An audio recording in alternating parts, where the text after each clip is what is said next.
Hello dear student, आप सभी का स्वागत है हमारे एक धमाकेदार वीडियो में। देखिए, इस वीडियो में हम आपके इतिहास विषय की जो पूरक परीक्षा यानी रोजाना का आपका पेपर होने वाला है कल, उसके हम पूरे क्वेश्चन लाए हैं जो आपके अति महत्वपूर्ण क्वेश्चन है। वही क्वेश्चन हम आपको बताएंगे जो आपके सीधे पेपर में पूछे जाते हैं, वो बिल्कुल वही सेट रहेगा आपका किस प्रकार पूछेंगे। और इसमें रहेंगे सही विकल्प, फिर खालिस्तान, सही जोड़ियाँ, एक वाक्य में उत्तर और सत्य सत्य। फिर आपके 6 से जो आगे क्वेश्चन रहते हैं 23 क्वेश्चन तक, बहुत सारी क्रम से रहेंगे। आपको ये इंपॉर्टेंट क्वेश्चन है, ये क्लास आपको बिल्कुल नहीं मिस करनी है। यदि आप इसको अच्छे से पढ़ लेंगे तो इससे आपका 30 से 40 नंबर का पूरा पेपर आने वाला है। तो हम स्टार्ट करते हैं हम अपने पेपर को। तो देखिए, सबसे पहले आपको दिया जाएगा निम्नलिखित प्रश्नों के सही विकल्प चुनकर लिखिए। ये आपके 6 नंबर के सही विकल्प पूछे जाएंगे। इसमें आपका देखिए पहला पूछा गया है, महाभारत की रचना किसने की थी। तो महाभारत की रचना की थी वाल्मीकि ने, वेदव्यास ने, तुलसीदास ने, कबीरदास ने। इसका आंसर हो जाएगा वेदव्यास ने। अब देखिए दूसरा क्वेश्चन है, गौतम बुद्ध का जन्म कहाँ हुआ था। लुम्बिनी में, बोधगया में, सारनाथ में, कुशीनगर में। तो इनका जो जन्म हुआ था वो होता आपका कहाँ पर हुआ था, वो हुआ था आपका लुम्बिनी में। आप देखते हैं तीसरा क्वेश्चन है, जैन धर्म के 24वें तीर्थकर थे, कौन थे। महात्मा बुद्ध, महावीर स्वामी, पार्श्वनाथ या ऋषभदेव। तो इसका जो आंसर हो जाएगा वह हो जाएगा महावीर स्वामी। आप देखते हैं हम चौथा क्वेश्चन है, फ्रांस वही कहाँ का रहने वाला था।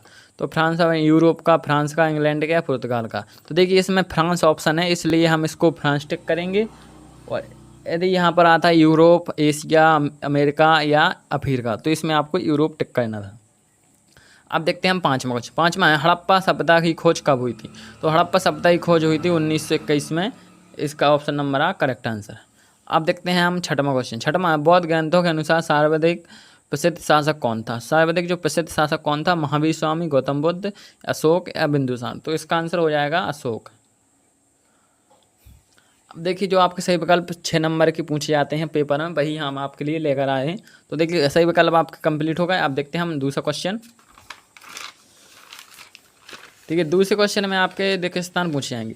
देखिए ये आपका असली पेपर नहीं है, आपका इंपॉर्टेंट क्वेश्चन है, इसलिए आपको सिर्फ इनको तैयार करना है। इस नहीं कि सिर्फ यही, आपको जो तैयारी आप पहले कर चुके हैं उसको रिवीजन करना है और उसके साथ साथ इसको भी जरूर याद करना है। तो अब देखते हैं दूसरे में आपके जो स्थान पूछे गए हैं। देखिए पहला है, 1857 की क्रांति का प्रारंभ हुआ कहाँ से हुआ। तो मेरठ से।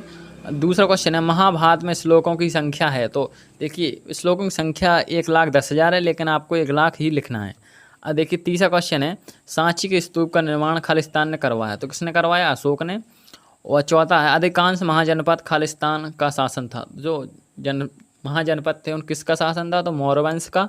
और आपका पांचवा क्वेश्चन, भागवत गीता में खालिस्तान ने उपदेश दिए। तो किसने उपदेश दिए थे, श्री कृष्ण ने उपदेश दिए थे। और सुनाई किसने थी, तो सुना अर्जुन ने था। तो ये आपको ध्यान रखना है। अब देखते हैं छठवां एवं आखिरी क्वेश्चन है, गौतम बुद्ध के बचपन का नाम। तो गौतम बुद्ध के जो बचपन का नाम था सिद्धार्थ था। तो देखिए इस प्रकार आपके खालिस्तान कंप्लीट हो गए। यहाँ पर इंग्लिश में आपको दिए जाएंगे, सेम टू सेम आपका बिल्कुल यही पेपर रहने वाला है, जैसी आपकी वहाँ भी लिखावट रहती है सबकी वैसी। अब देखिए तीसरे क्वेश्चन में आपके पूछे आएंगे सत्य सत्य। सत्य सत्य आपके पूछे आएंगे 6 नंबर के। तो देखिए इसमें हम देख लेते हैं। पहला है, कांग्रेस का विभाजन 1916 में हुआ था। तो ये आपका सत्य है। दूसरा देखिए, संविधान सभा में उद्देश्य प्रस्ताव भीमराव अम्बेडकर ने प्रस्तुत किया था। तो ये आपका गलत है, क्योंकि ये उद्देश्य प्रस्ताव पंडित जवाहरलाल नेहरू ने प्रस्तुत किया था।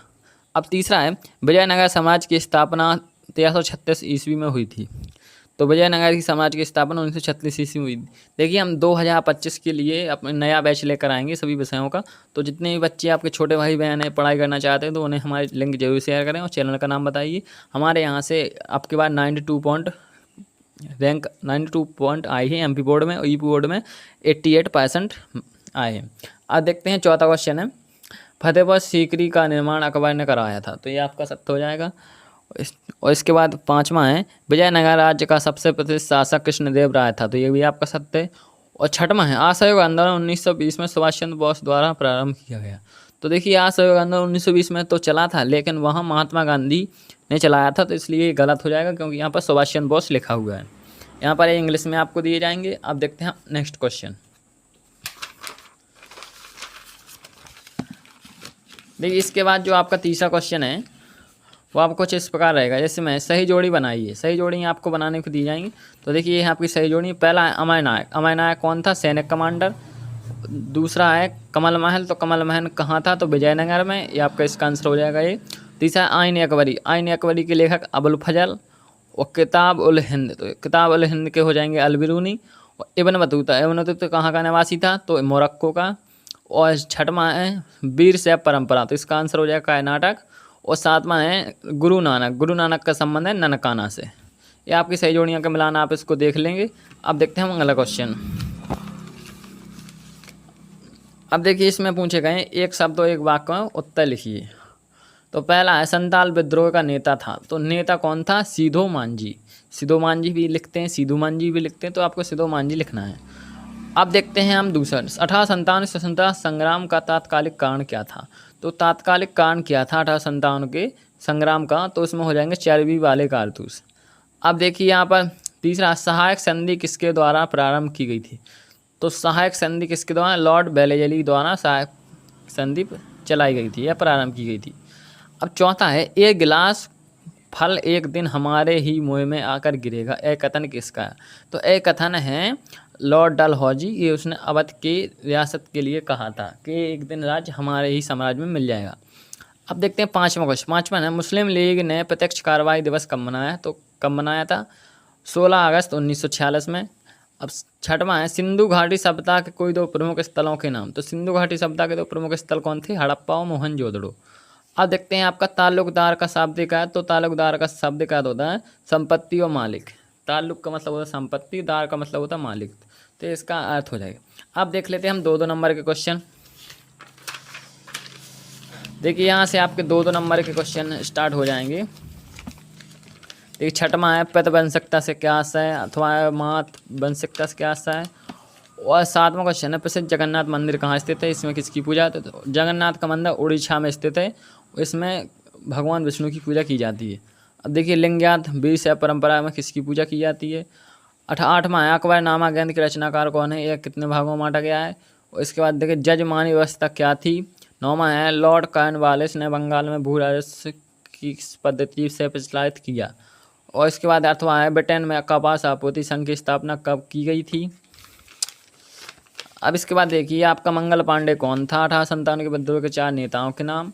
और 11वां, महात्मा गांधी का जन्म कब और कहाँ हुआ था, लिखिए। और अथवा देखिए कृष्ण संवाद कब आया था और उसका क्या उद्देश्य था। और 12वां है, संविधान प्रारूप समिति का गठन कब किया गया और इसका अध्यक्ष कौन था। और अथवा भारतीय संविधान कब लागू किया था, 26 जनवरी 1950 को लागू हुआ था भारत का संविधान। अब इसके बाद देखिए 13वां क्वेश्चन है, भारतीय संविधान के अनुच्छेद 356 क्या है, अथवा भारतीय संविधान में राज्य सूची का क्या अर्थ है।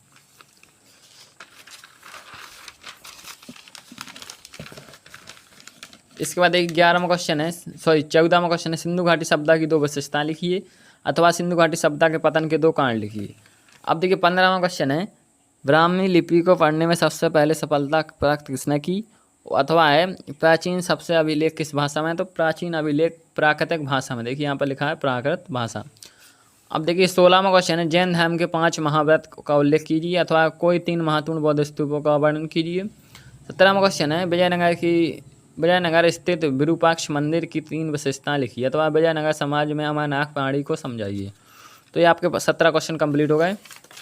अब देखते हैं 18वां क्वेश्चन। 18वां क्वेश्चन है, किताब उल हिंद पर संक्षिप्त लेख लिखिए या टिप्पणी लिखिए, अथवा सती प्रथा के कौन से तत्वों ने बनियर का ध्यान अपनी ओर खींचा। 19वां क्वेश्चन है, देखिए प्राचीन भारतीय इतिहास को जानने में सिक्कों का क्या महत्व, कोई 3 बिंदुओं को लिखिए। अथवा अशोक के धर्म की विशेषताएं, या अशोक के धर्म की विशेषताएं एक ही हैं। 20वां क्वेश्चन है, यहाँ से देखिए आपके 4 नंबर क्वेश्चन स्टार्ट हो जाते हैं। तो 20वां क्वेश्चन है, महात्मा गांधी के भारतीय स्वतंत्रता आंदोलन में भूमिका का वर्णन कीजिए, अथवा किसान महात्मा गांधी को किस तरह देखते थे। 21वां क्वेश्चन है, क्या आप इस तथ्य से सहमत हैं कि हड़प्पा सभ्यता के शहरों की जल निकासी प्रणाली नगर योजना की ओर संकेत करती है, आप उत्तर के कारण बताइए। अथवा मोहनजोदड़ो की प्रमुख विशेषताओं का वर्णन कीजिए। अब इसके बाद देखिए ये आपका 22वां क्वेश्चन है, मध्यकालीन भक्ति परंपरा की कोई 2 प्रमुख संतों के उपदेशों का वर्णन कीजिए। तो इसमें आप कबीर और मीराबाई के संतों का वर्णन कर सकते हैं। अब देखिए यहाँ बात हुआ है, सूफी संत के मुख्य धार्मिक विश्वासों आचारों की व्याख्या कीजिए। अब देखते हैं आपका 23वां क्वेश्चन। 23वां है, भारत के मानचित्र पर निम्नलिखित को दर्शाइए। तो कोलकाता को, मुंबई को, चेन्नई को, मेरठ को। अब इसके बाद आपके देखिए अथवा में है, भारत के मानचित्र में दर्शाइए। किसे दर्शाना है आपको? सांची का स्तूप, भरतपुर का स्तूप, सारनाथ का स्तूप, अमरावती का स्तूप। ये आपको 4 नाम इसके दर्शाना। तो आप ये दर्शाना चाहते हैं तो इसका भी आंसर आप लिख सकते हैं। अब आपको देखिए इसके बाद यहाँ पर दिया जाता है नक्शा। ये नक्शा इसमें नहीं है और नक्शा में आपको इनको दर्शाना होता है, तो आप इनको दर्शा सकते हैं, आप इनका आंसर लिख सकते हैं। तो आपको क्या कहना है, मुंबई जितने भी मैप हैं मैं आप मैप की एक अलग क्लास में पढ़ा दूंगा, या इसी भी चैनल पर वीडियो डला हुआ है 2024 के लिए जो मैंने कुछ मैप बताया था, वो मैप आप देख लीजिए, वहाँ आप आसानी से समझ जाएंगे। जय हिंद, जय भारत। आशा करता हूँ कि आपको वीडियो अच्छा लगा होगा और 2025 की तैयारी करने के लिए अपने छोटे बड़े भाई बहनों को, दोस्तों को लिंक शेयर करें ताकि वे भी बोर्ड परीक्षा 2025 में टॉप कर सकें। जय हिंद, जय भारत।